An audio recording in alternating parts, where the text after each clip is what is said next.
My inventions autobiography of Nikola Tesla. अभी जिस mobile पर आप इस शो को सुन रहे हैं उसका सबसे जरूरी कंपोनेंट है इलेक्ट्रिसिटी। अगर इलेक्ट्रिसिटी नहीं होती तो हम आज कितनी ही चीजों के बारे में सोच भी नहीं सकते थे। अगर कोई चीज हमारे लाइफ में इतनी जरूरी है तो उसको बनाने वाला तो कोई बहुत ही जीनियस इंसान रहा होगा। जी हाँ, बिल्कुल। इलेक्ट्रिसिटी के जिस रूप को आज हम देख रहे हैं वो ऑल्टरनेटिंग करंट यानी एसी करंट है। इस करंट की खोज करने वाले जीनियस का नाम था निकोला टेस्ला। टेस्ला जो एक एक्स्ट्रा ऑर्डिनरी जीनियस की कैटेगरी में आते हैं, उनकी लाइफ के बारे में ज्यादातर लोगों को नहीं पता है। एक ऐसा साइंटिस्ट जिसके नाम पर 300 पेटेंट्स हैं, 8 से ज्यादा लैंग्वेजेस बोलना वो जानता था। आज इतने सालों बाद आप जितने भी इलेक्ट्रिक मशीन्स वर्क करते हुए देखते हैं वो इसी साइंटिस्ट की ग्रेट इन्वेंशन इंडक्शन मोटर की वजह से हो पा रहा है। लेकिन इतना सब होने के बावजूद भी इनकी डेथ एक गुमनामी में हुई और पूरी लाइफ उतार चढ़ाव भरी रही। इस कुकू एफएम बाइट्स में my invention autobiography of Nikola Tesla book से इनकी लाइफ को जानने की कोशिश करेंगे।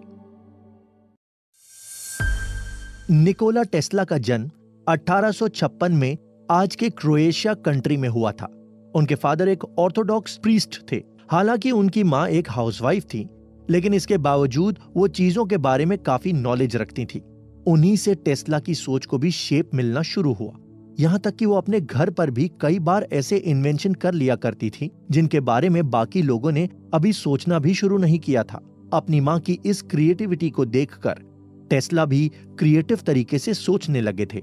यही वजह थी कि बचपन से ही उन्हें किताबों से बहुत प्यार था। वो हर समय कोई ना कोई किताब पढ़ते रहते थे। इसके चलते वो दूसरे बच्चों से ज्यादा घुलते मिलते भी नहीं थे।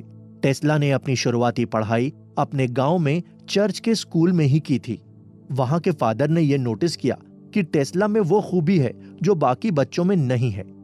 कई मुश्किल सवाल जो टीचर्स तक को परेशान कर देते थे वो टेस्ला बिना किसी परेशानी के सॉल्व कर सकते थे। लेकिन इस जीनियस की ये तो बस शुरुआत थी। अभी तो पूरी दुनिया को इनके कमाल देखने थे। निकोला टेस्ला जो अपने दिमाग से इतने जीनियस थे कि वो उस समय के सबसे महान साइंटिस्ट माने जाते थे। लेकिन टेस्ला के लिए भी ये जर्नी इतनी आसान नहीं थी। बचपन से टेस्ला को बार बार हेलुसिनेशन यानी पूरी तरह कॉन्शियस स्टेट में होने वाले ऐसे एक्सपीरियंस जो असल में होते हुए भी रियल लगते हैं जैसी चीजों का सामना करना पड़ता था। इसमें एक इंसान किसी भी चीज के बारे में अचानक से सोचने लग जाता है और उसे पता भी नहीं चलता कि वो चीज उसके दिमाग में है या रियल में है। टेस्ला हर दिन कई घंटों तक ऐसे किसी भी रैंडम चीज के बारे में सोचते रहते थे। यहाँ तक कि रात को सोते टाइम भी वो ये सोचते थे कि वो किसी जगह के सफर पर हैं और वहां अलग अलग चीजों को देख रहे हैं। इससे टेस्ला को प्रॉब्लम भी होती थी कि कई बार वो अपने सामने चल रही चीजों पर फोकस नहीं कर पाते थे। निकोला टेस्ला की इम्यूनिटी बचपन में काफी वीक थी, जिसकी वजह से टेस्ला बहुत ज्यादा बीमार भी रहते थे। हर दूसरे दिन उन्हें कोई ना कोई बीमारी लग जाती थी, जिसकी वजह से उनकी बॉडी ठीक तरह से डेवलप नहीं हो पा रही थी। उनका मसल ग्रोथ भी काफी स्लो हो रहा था। इन सब चीजों के अलावा टेस्ला मेंटली भी काफी ट्रॉमा झेल चुके थे। टेस्ला जब 5 साल के थे तब उनके बड़े भाई की डेथ हो गई थी, जिसके चलते वो काफी डिप्रेशन में रहे। 12 साल की एज में टेस्ला एक बार फिर से बहुत ज्यादा बीमार पड़े, जिसकी वजह से वो अपनी एजुकेशन में भी काफी पीछे रहने लग गए थे। लेकिन ये बीमारी टेस्ला के लिए एक अपॉर्चुनिटी भी लेकर आई। इस दौरान टेस्ला का अपने सभी दोस्तों से कांटेक्ट लगभग टूट गया और अब टेस्ला बस किताबों के साथ अपना टाइम स्पेंड करते थे। और यहीं से जीनियस टेस्ला की लाइफ का दूसरा चैप्टर शुरू हुआ। बचपन में टेस्ला बैठे बैठे कई बार अलग अलग चीजों के बारे में सोचा करते थे। एक बार उन्होंने इमेजिन किया कि वो एक बहुत बड़े झरने से पानी गिरा रहे हैं और उसमें एक बहुत बड़ा पहिया घूम रहा है। ये बात टेस्ला ने अपने अंकल को बताई। इस पर अंकल ने टेस्ला को अमेरिका के नियाग्रा फॉल्स के बारे में बताया और कहा कि ऐसी चीज अमेरिका में मौजूद है जहां एक बहुत बड़ा झरना गिरता है। तब टेस्ला ने अपने अंकल को प्रॉमिस किया कि वो नियाग्रा फॉल्स में एक ऐसा टर्बाइन लगाएंगे जो कि लोगों के बहुत काम आएगा। और यहीं से टेस्ला के इन्वेंशन का सफर शुरू हो चुका था। वो कॉलेज के अलग अलग मैकेनिकल मॉडल को ध्यान से देखते थे और उसमें सबसे खास मॉडल था टर्बाइन का मॉडल। ये मॉडल टेस्ला को काफी इंटरेस्टिंग लगा और उन्हें कहीं न कहीं ये चीज पता लग गई थी कि वो इसी चीज के लिए काम करने वाले हैं। जब भी टेस्ला को अपनी किसी बात को समझाना होता था तो वो ड्राइंग करने की कोशिश करते थे ताकि अपने मॉडल को अच्छे से समझा सके। लेकिन टेस्ला का ड्राइंग में हाथ काफी तंग था। उनकी ड्राइंग देखकर लोग अक्सर उन पर हंस दिया करते थे। टेस्ला के बारे में जो सबसे अलग बात थी वो ये थी कि वो सवाल का जवाब अपने दिमाग में पहले ही निकाल लेते थे।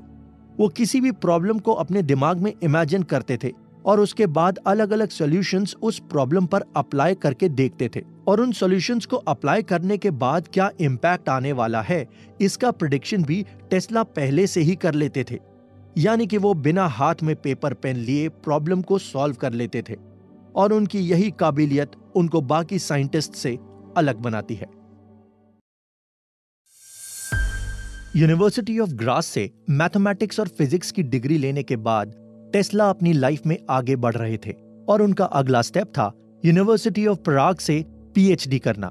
और वहां से वो हंगरी कंट्री की कैपिटल बुडापेस्ट चले गए, जहां का उन्हें किसी नौकरी के बारे में पता चला था। लेकिन वहां जाकर पता चला कि जिस कंपनी में वो काम करने आए थे वो कंपनी पहले ही बंद हो चुकी है। अब टेस्ला को एक टेलीग्राफ ऑफिस में ड्राफ्टमैन की नौकरी करनी पड़ी। इस दौरान टेस्ला ने अपनी नौकरी करने के साथ ही साथ अपने इनोवेशंस पर भी ध्यान दिया। उन्होंने एक एम्पलीफायर डिवाइस बनाया जो किसी भी सिग्नल को कई गुना तक एम्पलीफाई कर सकता था। इस एम्पलीफायर का यूज आज भी लगभग हर इंडस्ट्री में होता है। टेलीफोन से लेकर टेलीविजन तक हर जगह ये एम्पलीफायर आज टेस्ला के इन्वेंशंस का ही एक सबूत बनकर हमारे सामने है। अपनी नौकरी के दौरान वो लगातार अपने इस इनोवेशन पर भी इम्प्रूवमेंट करने की कोशिश करते रहे और यहाँ से टेस्ला के दिमाग में इंडक्शन मोटर का आइडिया आया, जो कि उनका अब तक का सबसे ग्रेट इन्वेंशन होने वाला था। ये इन्वेंशन भी उनकी इमेजिनेशन की ही एक देन था, जिसमें उन्होंने ऐसा इमेजिन किया था कि एक रोटेटिंग मैग्नेटिक फील्ड कैसे करंट प्रोड्यूस करता है और कैसे हम उस करंट को अपने यूज के लिए निकाल सकते हैं। 1882 में टेस्ला अपने सबसे favourite scientist Thomas Alva Edison की कंपनी में काम करने के लिए गए और वो वहां हर दिन 30 घंटे तक काम करते थे और ये काम करके उन्होंने अपनी इंडक्शन मोटर को इन्वेंट किया। कॉन्टिनेंटल एडिसन कंपनी, जिसमें थॉमस अल्वा एडिसन का बड़ा पार्ट था, वो यूरोप में थी, लेकिन थॉमस अल्वा एडिसन खुद न्यूयॉर्क में थे। टेस्ला अपनी जेब में सिर्फ 4 सेंट, अपनी कुछ पोएम्स और अपनी इनोवेशंस की एक लिस्ट लेकर थॉमस अल्वा एडिसन से मिलने निकल चुके थे। न्यूयॉर्क पहुंचकर टेस्ला एडिसन से मिलते हैं और उनके साथ काम करने लग जाते हैं। वो अपने सबसे फेवरेट साइंटिस्ट एडिसन के साथ काम कर रहे थे। ये अपने आप में टेस्ला के लिए बहुत खुशी की बात थी। वो अपनी पूरी शिद्दत के साथ थॉमस एडिसन के लिए काम कर रहे थे, लेकिन एडिसन निकोला टेस्ला को उनके काम के लिए बहुत ही कम पैसे देते थे। उन्हें महीने के सिर्फ $50 जितनी कम रकम दी जाती थी। इस पर जब टेस्ला ने एडिसन के मैनेजर से अपनी सैलरी बढ़ाने के लिए कहा तो उसका जवाब था कि वो $50 में टेस्ला जैसे कई लड़के काम पर रख सकते हैं। निकोला टेस्ला अपनी इस इंसल्ट को सहन नहीं कर पाए और वो वहां से निकल गए। जो 2 इन्वेंटर एक समय में एक साथ मिलकर काम किया करते थे, अब वो एक दूसरे के आमने सामने खड़े थे। जहां एक तरफ थॉमस अल्वा एडिसन जो बल्ब के इन्वेंशन के लिए दुनिया भर में फेमस थे, वहीं दूसरी तरफ निकोला टेस्ला को ट्रांसफार्मर, टेस्ला कॉइल जैसे इन्वेंशन के लिए फेमस थे। एडिसन से अलग होने के बाद टेस्ला भी काफी चर्चा में आ गए थे और उन्हें एक बहुत बड़ी इलेक्ट्रिसिटी कंपनी वेस्टिंगहाउस से फंडिंग मिलने लग गई थी ताकि टेस्ला अपने इन्वेंशन को लोगों के सामने लाकर दिखा सकें। इससे पहले कि हम टेस्ला की लाइफ में आगे बढ़ें, पहले हमें यह समझ लेना चाहिए कि आखिरकार टेस्ला की इन्वेंशन में वो क्या खास बात थी जिसके चलते लोग उन्हें इतना सपोर्ट कर रहे थे और उनको फंडिंग मिल रही थी। टेस्ला से सबसे पहले एडिसन ने डीसी पावर का इन्वेंशन किया था। डीसी पावर यानी डायरेक्ट करंट, जो हमारे मोबाइल फोन, लैपटॉप जैसे डिवाइसेस को चार्ज करने में काम आता है। डीसी पावर बैटरी या सेल से निकलती है। वहीं दूसरी ओर ऑल्टरनेटिंग करंट, जो कि एक पावर इंडक्शन मोटर से बनता है, जैसे कि एक जनरेटर से बना करंट एसी करंट होता है। एसी करंट का फायदा यह है कि इसे वोल्टेज के हिसाब से ज्यादा यूज किया जा सकता है। इसमें एक ही करंट से अलग अलग टाइप के आइटम चलाए जा सकते हैं। जैसे कि आज हम ये नहीं सोच सकते कि हम रिमोट में आने वाले सेल से कोई बड़ा बल्ब जला दें ऐसा पॉसिबल नहीं है। एग्जाम्पल के तौर पर मान लीजिए आपके पास एक जनरेटर है। इस जनरेटर से आप एसी करंट प्रोड्यूस कर सकते हैं। अब इस जनरेटर से आप अपने घर में कनेक्शन जोड़ सकते हैं, तो इससे आपके घर की टीवी से लेकर वॉशिंग मशीन तक सभी चीजें चल सकती हैं। ऐसा क्यों होता है? ऐसा इसलिए हो पाता है क्योंकि एसी करंट में वोल्टेज को चेंज किया जाता है और हमारे घर में जितने इलेक्ट्रॉनिक आइटम्स हैं वो अलग अलग वोल्ट्स पर काम करते हैं। टेस्ला और एडिसन के बीच ये कश्मकश काफी सालों तक चलती रही। एक तरफ जहां टेस्ला लोगों को ये साबित करने की कोशिश में लगे थे कि कैसे ऑल्टरनेटिंग करंट हमारी लाइफ को बदल सकता है, तो वहीं दूसरी ओर एडिसन लोगों को इसे खतरा बता रहे थे। वो बता रहे थे कि कैसे हर तरफ वायर लटकेंगे जिसकी चपेट में कोई भी आ सकता है और ऐसे में ऑल्टरनेटिंग करंट हमारे लिए जानलेवा हो सकता है। लेकिन धीरे धीरे सभी कंपनियों को इस बात का अंदाजा लगने लग गया था कि ऑल्टरनेटिंग करंट का ही फ्यूचर है और इस कारण से सबने धीरे धीरे डीसी करंट छोड़कर एसी करंट को अपनाना शुरू कर दिया। लास्ट में थॉमस एल्वा एडिसन को भी ये बात माननी ही पड़ी। 1895 नेशनल इलेक्ट्रिकल एक्सपोजिशन, जिसमें निकोला टेस्ला, एडिसन और टेलीफोन के इन्वेंटर ग्राहम बेल भी आए थे। वहां एडिसन ने पहली बार टेस्ला के बारे में ये कहा था कि उनका इनोवेशन इलेक्ट्रिकल की दुनिया में सबसे महान और जरूरी इनोवेशन है। एडिसन के साथ साथ अलेक्जेंडर ग्राहम बेल ने भी टेस्ला के इनोवेशन की बहुत तारीफ की थी। यहाँ तक कि जर्नी के बाद टेस्ला में इन्वेंट करने वाली कंपनी वेस्टिंग हाउस ने निकोला टेस्ला का वो सपना भी पूरा कर दिया जो उन्होंने अपने अंकल को बताया था, जो कि था नियाग्रा फॉल्स में एक टर्बाइन लगाकर वहां से करंट पैदा करना। लाइफ में पहली बार टेस्ला को उनकी मेहनत का फल मिल रहा था। उनके लिए ये पल बहुत ही सुखद था, उनके लिए ये पल बहुत ही खास था। लेकिन टेस्ला की लाइफ अभी भी आसान नहीं थी। टेस्ला को सिर्फ एसी करंट के इन्वेंशन तक लिमिट कर दिया जाता है। रियलिटी में उन्होंने इससे कहीं ज्यादा इनोवेशंस किए हैं, लेकिन उन्हें कभी उन इनोवेशंस का क्रेडिट नहीं मिला। इन्वेंशन करना टेस्ला की मानो एक साइड हॉबी थी। वो ऐसे ही बैठे बैठे इन्वेंशन के बारे में सोच लेते थे जो कई बार साइंटिस्ट अपने हाई फाई लैब्स में बैठकर भी नहीं सोच पाते थे। लेकिन अफसोस की बात यह थी कि इन इन्वेंशंस का क्रेडिट उन्हें कभी भी नहीं मिल पाया। उनके इन इन्वेंशन को या तो किसी और ने चुरा लिया या फिर टेस्ला के इन इन्वेंशन को माना ही नहीं गया।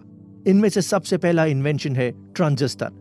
आमतौर पर इस इन्वेंशन का credit William Shockley, John Bardeen and Walter Houser Britain को दिया जाता है, लेकिन रियलिटी में इस चीज की रिसर्च निकोला टेस्ला ने इससे करीब 50 साल पहले ही कर दी थी और वहीं से इंस्पायर होकर बाद में इन साइंटिस्ट्स ने ट्रांजिस्टर को बनाया। लेकिन टेस्ला को इस बात का क्रेडिट नहीं दिया गया। ऐसे ही रेडियो के इन्वेंशन के लिए भी कहा जाता है कि मार्कोनी के बजाय टेस्ला ने ही उसे इन्वेंट किया था, लेकिन इसका भी क्रेडिट उन्हें नहीं मिला। टेस्ला की सबसे क्रांतिकारी खोज थी वायरलेस एनर्जी ट्रांसफार्मर। इस चीज को आज तक साइंटिस्ट पॉसिबल नहीं कर पाए। इसके बारे में टेस्ला ने उस समय सोच लिया था जिस समय इसकी कोई इमेजिनेशन भी नहीं कर सकता था। लेकिन दुख की बात यह है कि टेस्ला को इसके लिए फाइनेंशियल सपोर्ट नहीं मिल पाया और वो टेक्नोलॉजी बन नहीं पाई। 7 जनवरी 1943 को ये महान इन्वेंटर इस दुनिया को अलविदा कह गया। लेकिन ये टेस्ला का अंत नहीं था। टेस्ला आज भी हर उस इन्वेंटर के अंदर है जो अपने आप को साबित करने में लगा हुआ है। टेस्ला की लेगेसी को हम इसी बात से समझ सकते हैं कि एलॉन मस्क ने अपनी कंपनी का नाम भी टेस्ला के ऊपर रखा। इससे पता चलता है कि आज भी टेस्ला लोगों के दिलों में जिंदा है, एक हमेशा जलने वाली रोशनी की तरह। किसी इंसान की महानता को कैसे नापा जा सकता है? उस इंसान को लोग कितना याद करते हैं, उससे उसकी महानता का अंदाजा लगा सकते हैं। दुनिया के सबसे अमीर लोगों की लिस्ट में शामिल एलॉन मस्क से जब उनके मोटिवेशन का सोर्स पूछा जाता है तो वो अपनी कंपनी का नाम टेस्ला मोटर्स लोगों के सामने कर देते हैं और लोग इस नाम में भी इस महान साइंटिस्ट को देखते हैं। एलॉन मस्क का अपनी कंपनी का नाम टेस्ला रखना ही टेस्ला की महानता का अकेला सबूत नहीं है। टेस्ला सबूत है हर उस इन्वेंटर का जो किसी लैब में न जाने कितनी बार फेल हो चुका है। तब वो सोचता है उस इंसान के बारे में जिसने पूरी लाइफ एक एग्जाम्पल की तरह फेलियर से जूझना सिखाया। निकोला टेस्ला ऐसे लोगों का जज्बा बनकर हमेशा अमर रहेंगे।